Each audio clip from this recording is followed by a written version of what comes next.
Excelente día, miércoles 12 de agosto del 2026. Qué bendición es poder saludarte. Te animo para que continuemos meditando en lo que la palabra de Dios nos enseña en el libro de Génesis capítulo 19. Hoy vamos a reflexionar en las enseñanzas que Dios tiene para nosotros por medio del versículo 1, el cual dice así. Los dos ángeles llegaron a la ciudad de Sodoma al atardecer. Lot estaba sentado a la entrada de Sodoma y los vio. Se levantó y fue a encontrarse con ellos, luego se postró rostro en tierra. Por medio de este pasaje podemos entender que los dos ángeles llegaron a Sodoma y Lot, que estaba en la puerta de la ciudad, sale a recibirlos mostrándoles respeto. Lot no sabía que el juicio de Dios estaba por caer en Sodoma. Podemos entender que aunque Lot vivía en medio de un pueblo corrompido por el pecado, él se esforzaba por seguir practicando las buenas costumbres que había aprendido. Por eso no basta con reconocer el peligro, necesitamos decidir de qué lado queremos estar. Podemos entender que el juicio de Dios venía sobre Sodoma por la falta de arrepentimiento por su pecado. La ciudad estaba entrando en una de las noches más oscuras de su historia, y el pasaje de Génesis describe que los hombres de Dios llegaron precisamente cuando estaba cayendo la tarde. Pues en la Biblia muchas veces la oscuridad representa momentos de peligro, de incertidumbre y de juicio. Pero cuando la oscuridad estaba llegando, Dios estaba obrando, pues los mensajeros de Dios llegan para rescatar al justo y a su familia. Recordemos que Dios nunca pierde el control, aun cuando pensamos que todo está por oscurecer o está oscureciendo. La Biblia dice en el Salmo 139:12, ni siquiera la oscuridad es oscura para ti, no importa cuán oscura sea la noche, para ti seguirá siendo tan clara como el día, para ti es lo mismo el día que la noche. Por lo tanto, cuando pienses que ya es demasiado tarde, cuando pienses, mi familia es demasiado complicada, mis hijos se están alejando, mi matrimonio está en crisis, he tomado malas decisiones, cuando pienses que ya no hay solución, recuerda que la oscuridad, los tiempos difíciles nunca significan que Dios está ausente. Dios siempre está trabajando, aunque no lo percibamos. Lot vivía en medio de una generación corrompida, pero él estaba consciente que debía influir de buena manera en los demás.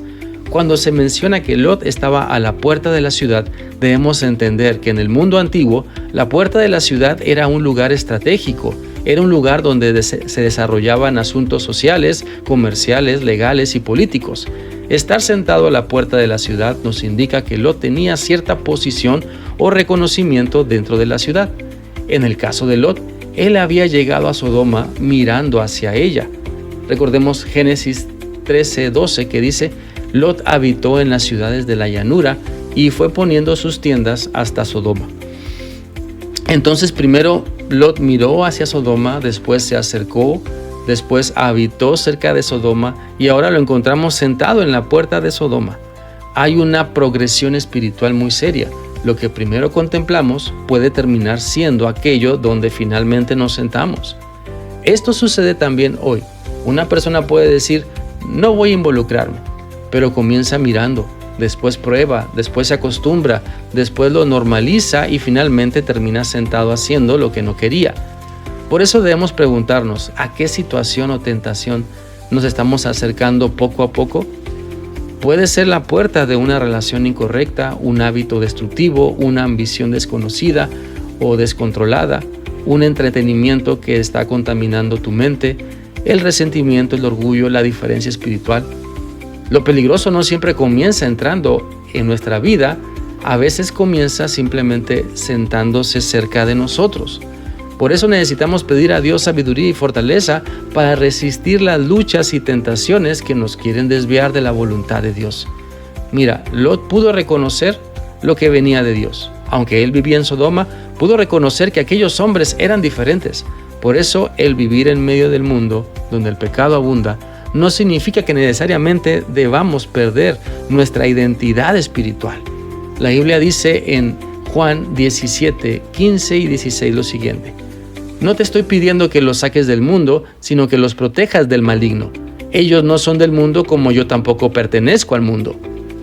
Por eso quiero animarte entonces para que mientras hacemos la voluntad de Dios, nos apartemos del mal. No podemos vivir aislados de la sociedad, pero sí podemos vivir sin permitir que la sociedad determine quiénes somos, porque eso ya lo determinó Dios y nosotros debemos vivir como lo que somos. Somos hijos de Dios en todo tiempo, ante toda situación. Espero que esta reflexión sea útil para ti y que puedas continuar meditando en lo que Dios te ha mostrado hoy por medio de su palabra. Que sigas teniendo un bendecido día. Dios te guarde siempre. Hasta mañana.